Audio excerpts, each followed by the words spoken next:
ফেনী ও পটুয়াখালীতে টানা বৃষ্টিতে সৃষ্টি হয়েছে জলাবদ্ধতা। ভোগান্তিতে পড়েছেন সাধারণ মানুষ, সেই সাথে বাড়ছে নদ নদীর পানিও। বিস্তারিত জানাতে যুক্ত হচ্ছেন সহকর্মী তোফায়েল আহমেদ নিলয় ও সাইদ ইব্রাহিম। আমরা শুরুতেই চলে যাচ্ছি নিলয়ের কাছে। নিলয়, জনভোগান্তি নিরসনে কি ব্যবস্থা নিচ্ছে পৌর কর্তৃপক্ষ, বিস্তারিত জানান। জেসিকা, আপনি যেমনটি বলছিলেন, আসলে স্থানীয় প্রশাসন এখানে যে পৌর কর্তৃপক্ষ রয়েছে, আমরা তাদের সাথে কথা বলেছিলাম। এখানকার পৌর প্রশাসক গোলাম মোহাম্মদ বাতেন তিনি বলছেন যে গত 24 ঘন্টায় ফেনীতে আসলে যে পরিমাণ বৃষ্টি হচ্ছে, সে পরিমাণ বৃষ্টির যে পানি সেটি নামার কিন্তু কোনো জায়গা নেই। যে জায়গাগুলো রয়েছে সেগুলো অনেকটা সরু এবং কি সংকুচিত, যে কারণে কিন্তু পানিগুলো ঠিকমতো নামতে পারছে না। তবে পৌর প্রশাসনের পক্ষ থেকে পুরো শহরের 18টি ওয়ার্ডে কিন্তু প্রায় 70 থেকে 80 জন ইতিমধ্যে কাজ করছে। পানিগুলো দ্রুত যেন নেমে যেতে পারে সেই বিষয়ে তারা কাজ করছে। তবে আপনাকে বলে রাখি, আমি এই মুহূর্তে রয়েছি ফেনী শহরের একাডেমি এলাকায়। এখানে যে সড়কটি দেখতে পাচ্ছেন, এই সড়কটি যেন 2024 সালের বন্যার সময় যে পরিমাণ পানি ছিল, সেই ঠিক 2025 সালে আজকের এই দিনেও কিন্তু সেম একই পরিমাণ পানি এই সড়কে রয়েছে, যার কারণে কিন্তু এই সড়ক সহ আশপাশের এলাকা যেগুলো রয়েছে, এই এলাকাগুলো পানির নিচে মানুষের ঘর বাড়ি কিন্তু নিমজ্জিত রয়েছে। বিশেষ করে বাসাবাড়িগুলোর নিচতলা কিন্তু মানুষ পানিবন্দী আছে। তারা দুপুরের খাওয়ার যে ব্যবস্থা সেটি কিন্তু ঠিকমতো করতে পারেনি বলে আমরা জেনেছি। তবে এছাড়া ব্যবসা প্রতিষ্ঠান যেগুলো রয়েছে সেগুলো কিন্তু পুরোটা পানির নিচে নিমজ্জিত রয়েছে। আপনাকে বলে রাখি, এখানকার আবহাওয়া অফিসের সাথে কথা বলেছি।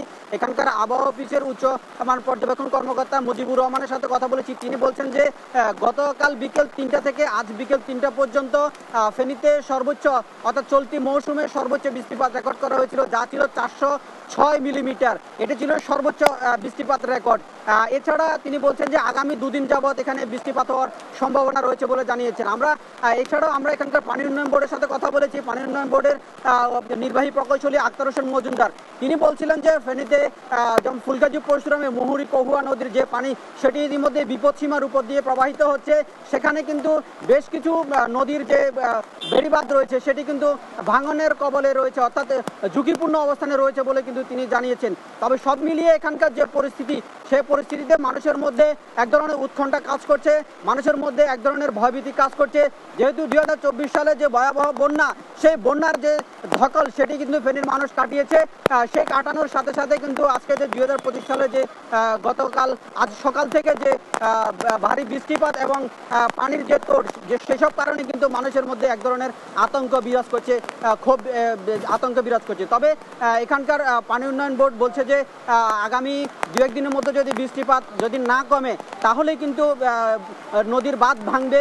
সেক্ষেত্রে 2024 সালে যে ভয়াবহ বন্যা সেটি হওয়ার সম্ভাবনা রয়েছে বলে কিন্তু মনে করছে। তবে আমরা সকাল থেকে দেখেছি, বিশেষ করে নিম্ন শ্রেণীর মানুষ যারা রয়েছে সেই সব মানুষগুলো কষ্টে দিনাতিপাত করছে। এইসব সড়কগুলোতে ফেনী শহরের অধিকাংশ সড়কে কিন্তু ইতিমধ্যে যান চলাচল বন্ধ রয়েছে, যান চলাচল করতে পারছে না, যার ফলে নিম্ন শ্রেণীর মানুষরা দুর্ভোগে পড়েছে। স্কুল কলেজ শিক্ষার্থীরা কিন্তু ঠিকমতো স্কুল কলেজে যেতে পারছে না। অধিকাংশ শিক্ষা প্রতিষ্ঠান সকাল থেকে বন্ধ ঘোষণা করেছে। কিছু কিছু শিক্ষা প্রতিষ্ঠানে পরীক্ষা হচ্ছে, সেই সব পরীক্ষা হওয়ার কারণে কিন্তু সেসব প্রতিষ্ঠানগুলো সেখানে পরীক্ষা দিচ্ছে শিক্ষার্থীরা। সেখান থেকে বাসায় ফেরার পথে কিন্তু তারা এই সড়কগুলোতে যে পানি রয়েছে সেগুলো ডিঙিয়ে কিন্তু দুর্ভোগ করে কিন্তু সেরা বাসায় যাবে বলে আমাদেরকে জানাচ্ছেন। তো এই ছিল আমার কাছে সর্বশেষ ফেনী শহরের জলাবদ্ধতা নিয়ে সর্বশেষ তথ্য। আপনাকে ধন্যবাদ। এবার আমরা চলে যাচ্ছি পটুয়াখালীতে, সেখানে রয়েছেন সহকর্মী সাইদ ইব্রাহিম। সাইদ, জলাবদ্ধতায় জনভোগান্তি আপনি কেমন দেখছেন?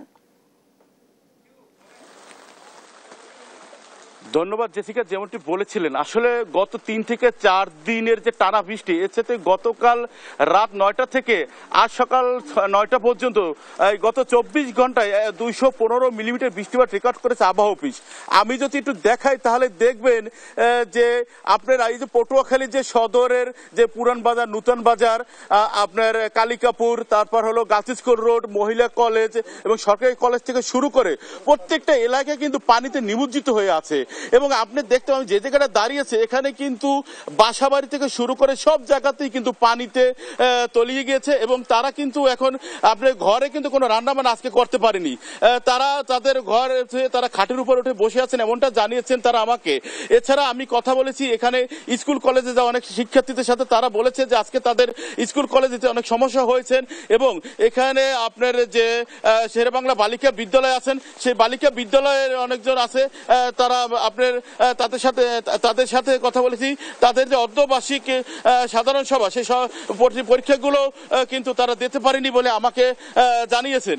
এছাড়া কিন্তু আমি কথা বলেছি এখানে কয়েকজন টিচার এসে তারা বলেছে যে পরিমাণ পানি স্কুলে ঢুকে গিয়েছেন তাতে পরীক্ষা নেওয়া আমার পক্ষে সম্ভব হয়নি বা হবে না, আমরা এই জন্য পরীক্ষা স্থগিত করেছি। এবং এছাড়া আমি আপনাকে আরেকটু যদি দেখাই তাহলে দেখবেন যে ঘরের ভিতরে পানি ঢুকে গিয়েছে এবং যে মানুষের যে অবস্থা যে তারা যে ঘরে থাকবে সে অবস্থাও তাদের কিন্তু নেই বললেই চলে এবং ঘরের ভিতরে পানি ঢুকে গিয়ে তারা কিন্তু এক পর্যায়ে তারা কিন্তু মানে অসহায় অবস্থায় আছেন। আমি একটু কথা বলবো এই এলাকার এক বাসিন্দা, তার সাথে শুনবো যে এখানে কি ধরনের সমস্যা আপনারা সম্মুখীন হচ্ছেন। আসসালামু আলাইকুম, ধন্যবাদ আমাদের দেশ প্রতিনিধিকে, পটুয়াখালীর এবং দেশ টেলিভিশনের সবাইকে। আমরা পটুয়াখালীর অবহেলিত এই পৌরসভার 7 নম্বর ওয়ার্ডের অধিবাসীরা আমরা নিমজ্জিত জলাবদ্ধতার কারণে দীর্ঘদিনের সৃষ্ট জলাবদ্ধতায় আমরা নিমজ্জিত। এখানে প্রশাসনের কি নজরে নেই আমাদের দাবি অতি সত্বর আমাদের এই পটুয়াখালীর 7 নম্বর ওয়ার্ড সহ পটুয়াখালীর সর্বত্র জলাবদ্ধতা নিরসন সহ প্রয়োজনীয় ব্যবস্থা গ্রহণ কল্পে সংশ্লিষ্ট দপ্তর সরকারি সবাইকে উদাত্ত আহ্বান জানাই, এটাই আমাদের সাধারণ জনগণের দাবি। ধন্যবাদ সবাইকে। আপনি শুনছিলেন যে আসলে তারা তাদের দুর্বিষহর কথা তুলে ধরেছেন।